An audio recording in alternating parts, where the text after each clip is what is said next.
Leitura bíblica do dia 4 de julho, 2 Reis, capítulos 24 e 25, Salmo 2, Provérbios 18, 13, Atos 22, a partir do 22, 23 a 11, ao som de Em Cristo Somos Filhos de Deus, versão instrumental. Comecemos em nome de Jesus a nossa leitura de hoje com 2 Reis, capítulo 24. Foi durante o reinado de Jeoaquim que Nabucodonosor, rei da Babilônia, veio contra Judá. Durante 3 anos, Jeoaquim foi servo de Nabucodonosor, mas depois se revoltou contra ele. O Senhor enviou contra Jeoaquim bandos de caldeus, sírios e moabitas e amonitas.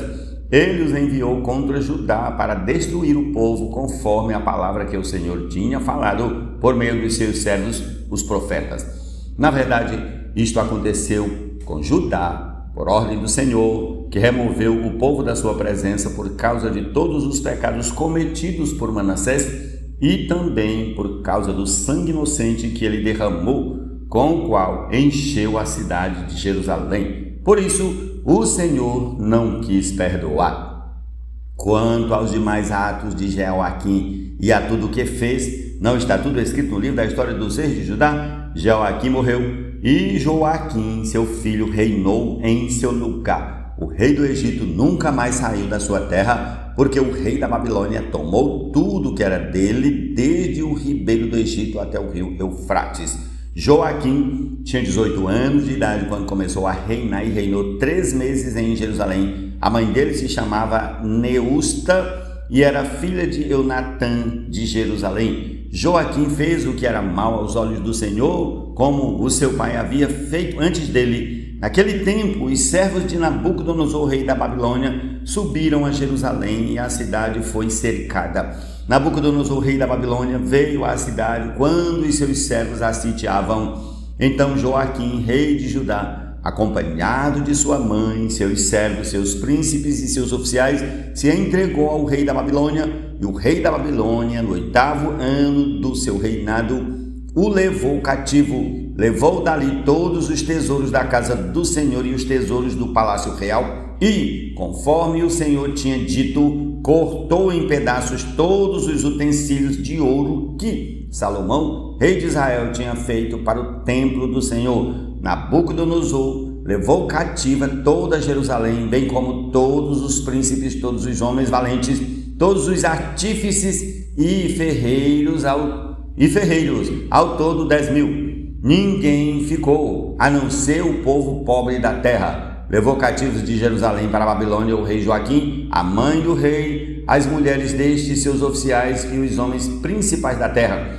O rei da Babilônia levou cativos para a Babilônia todos os homens valentes, em número de 7.000, e ainda 1.000 artífices e ferreiros, todos eles treinados para a guerra. O rei da Babilônia constituiu o rei em lugar de Joaquim, o tio paterno deste, Matanias, e mudou o nome dele para Zedequias.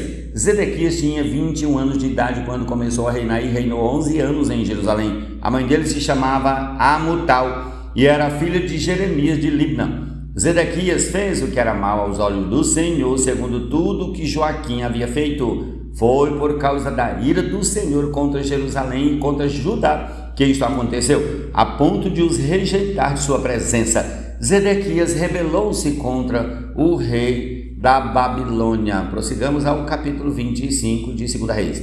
Aconteceu que, no 9º ano do reinado de Zedequias, aos 10 dias do 10º mês, Nabucodonosor, rei da Babilônia, veio contra Jerusalém. Ele e todo o seu exército sitiaram a cidade e construíram rampas de ataque ao redor dela. A cidade ficou sitiada até o 11º ano do reinado de Zedequias. Aos 9 dias do 4º mês, quando a cidade se via apertada pela fome e não havia pão para o povo da terra, a cidade foi arrombada. Embora os caldeus estivessem em volta da cidade, todos os homens de guerra fugiram de noite pelo caminho do portão que fica entre as 2 muralhas, perto do jardim do rei. Fugiram na direção do Vale do Jordão. Mas o exército dos caldeus perseguiu o rei Zedequias e o alcançou nas campinas de Jericó, e todo o exército deste se dispersou e o abandonou. Então Zedequias foi preso e levado ao rei da Babilônia em Ribla, o qual lhe pronunciou a sentença: mataram os filhos de Zedequias na frente dele e então lhe furaram os olhos, amarraram-no com corrente de bronze e o levaram para a Babilônia. No 7º dia do 5º mês do 19º ano do reinado de Nabucodonosor, rei da Babilônia, Nebuzaradã, chefe da guarda e servidor do rei da Babilônia, veio a Jerusalém. Ele queimou a casa do Senhor e o palácio real, bem como todas as casas de Jerusalém. Também entregou às chamas todas as construções importantes, todo o exército dos caldeus que estava com o chefe da guarda. Derrubou as muralhas ao redor de Jerusalém. Nebuzaradã, o chefe da guarda, levou cativos o resto do povo que havia ficado na cidade e desertores que se entregaram ao rei da Babilônia e o restante da população. Porém, o chefe da guarda deixou alguns dos mais pobres da terra para serem vinhateiros e lavradores. Os caldeus cortaram em pedaços as colunas de bronze que estavam na casa do Senhor, bem como os suportes e o mar de bronze que estavam na casa do Senhor, e levaram o bronze para a Babilônia. Levaram também as panelas, as pás, os apagadores, os recipientes de incenso e todos os utensílios de bronze com que se ministrava. O chefe da guarda levou também os braseiros, as bacias e tudo que fosse de ouro ou de prata.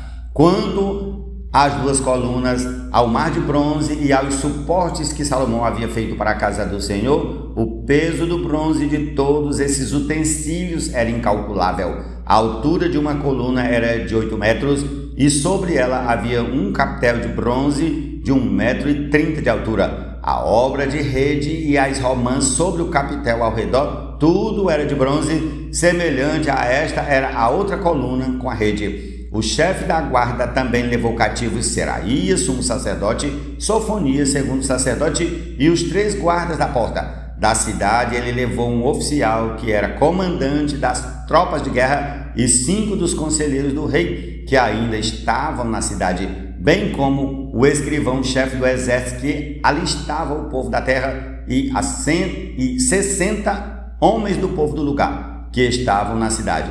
Nebuzaradã, o chefe da guarda, levou-os ao rei da Babilônia em Ribla. O rei da Babilônia os matou ali mesmo, em Ribla, na terra de Amate. Assim Judá foi levado cativo para fora da sua terra. E sobre o povo que havia ficado na terra de Judá, que Nabucodonosor, rei da Babilônia, havia deixado ali, ele nomeou como governador Gedalias, filho de Aicão, filho de Safã. Quando os capitães dos exércitos, eles e os seus soldados ouviram que o rei da Babilônia havia nomeado Gedalias como governador, foram falar com ele em Mispa. Esses capitães eram Ismael, filho de Netanias, Joanã, filho de Careá, Seraías, filho de Tanumete, o Netofatita, e Jazanias, filho de Macatita. Com eles estavam os seus soldados. Gedalias jurou a esses capitães e aos seus soldados, dizendo: vocês não precisam ter medo dos oficiais dos caldeus. Fiquem na terra, sirvam o rei da Babilônia e tudo irá bem com vocês. Porém, no 7º mês, Ismael, filho de Netanias, filho de Elisama, que era de família real, foi até Mispa com 10 homens. Eles atacaram Gedalias e o mataram também. Eles atacaram Gedalias e o mataram. Também mataram os judeus e os caldeus que estavam com ele em Mispa. Então todo o povo, desde o menor até o maior, junto com os capitães das tropas, se levantaram e foram para o Egito, porque tinham medo dos caldeus. No 37º ano do cativeiro de Joaquim, rei de Judá, no dia 27 do 12º mês, Evil-Merodach, rei da Babilônia, no ano em que começou a reinar, libertou do cárcere Joaquim, rei de Judá. Falou com ele de modo bondoso e lhe deu um lugar de mais honra do que a dos reis que estavam com ele na Babilônia. Permitiu que ele deixasse de usar as roupas de prisioneiro e Joaquim passou a comer na presença dele todos os dias da sua vida. E da parte do rei lhe foi dada subsistência vitalícia, uma pensão diária durante todos os dias da sua vida. Jesus é o Senhor, amém.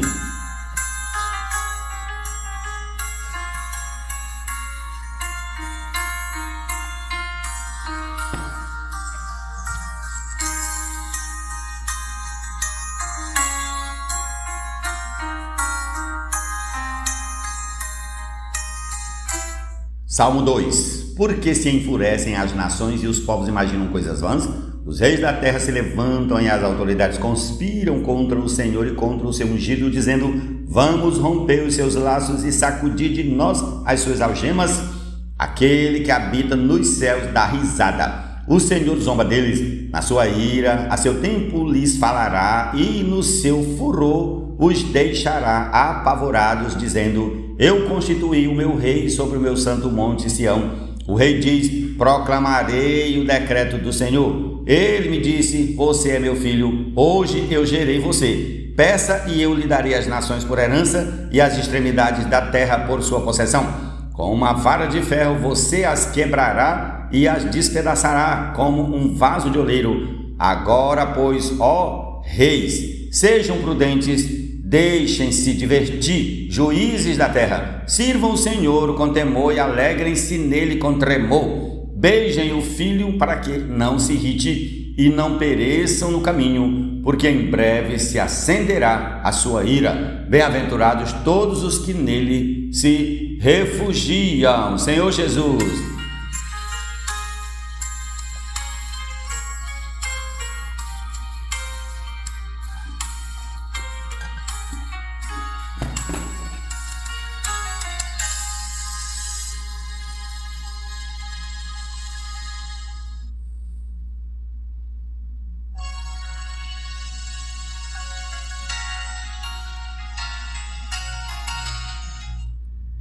Responder antes de ouvir é tolice e vergonha. Provérbios 18, 13.